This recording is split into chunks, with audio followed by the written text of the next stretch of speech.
Friends வணக்கம், good morning. இன்றைக்கி பார்த்திங்கன்னா எங்கள் குலதெய்வ கோயிலுக்கு நாங்கள் வந்திருக்கோம். எங்கள் மலையாளி கருப்பண்ணசாமி கோயில். இதில் வந்து சாத்தாயம்மன் 7 சப்தகன்னிகள் இருக்காங்க. இப்போது என்னென்னா ஒரு பரிகாரம் நம்மளுக்கு வந்து குலதெய்வம் தான் நம்மளை காக்கிற குலதெய்வம் தான் நம்மளுக்கு வந்து ஃபஸ்ட்டு வந்து நம்மளை காக்கும். அதுக்கு வந்து நம்ம கடன் தீரணும்னா என்ன பண்ணுறோம்னா அன்னதானம் பண்ணணும். அன்னதானம் எதுக்கு பண்ணணும்னா எறும்புகளுக்கு பண்ணணும். இப்போது மழை காலம் வரப்போகுது. எறும்புகளுக்கு வந்து நாட்டு சக்கரை 1 கிலோ, அதுக்கப்புறம் வந்து உடைச்ச கோதுமை மாவு, உடைச்ச கோதுமை மாவு கிடையாது, உடைச்ச கோதுமை, ரவை கோதுமைன்னு சொல்லுவாங்க, அது 1 கிலோ. அதுக்கப்புறம் பச்சரிசி மாவு, பச்சரிசி இது எல்லாத்தையும் ஒன்றா கலந்துருக்கேன்.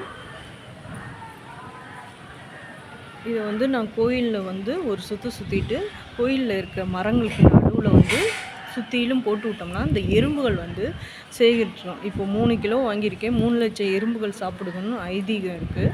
இதை வந்து நம்ம போடுறனால வந்து நம்மளோட கஷ்டங்கள் வந்து நிவர்த்தி ஆகும். 3 லட்சம் எறும்புகள் வந்து மழை காலத்தில் சேகரிக்கும். எறும்பு போல் சேகரித்து வாழணும். இப்போ மழை காலத்தில் எறும்புகள் வெளியில் வந்துச்சுன்னா இறந்து போயிடும். அதனால் என்ன பண்ணுறோம்னா இதுங்க வந்து சாப்பிட நம்மளை வந்து வாழ்த்துங்க. அதனால் இதுதான் இந்த பரிகாரம். இப்போ நானும் அதை தான் செய்ய போகிறேன். நீங்களும் செய்யுங்க. குலதெய்வ கோயிலில் செய்யுங்க. நன்றி, வணக்கம்.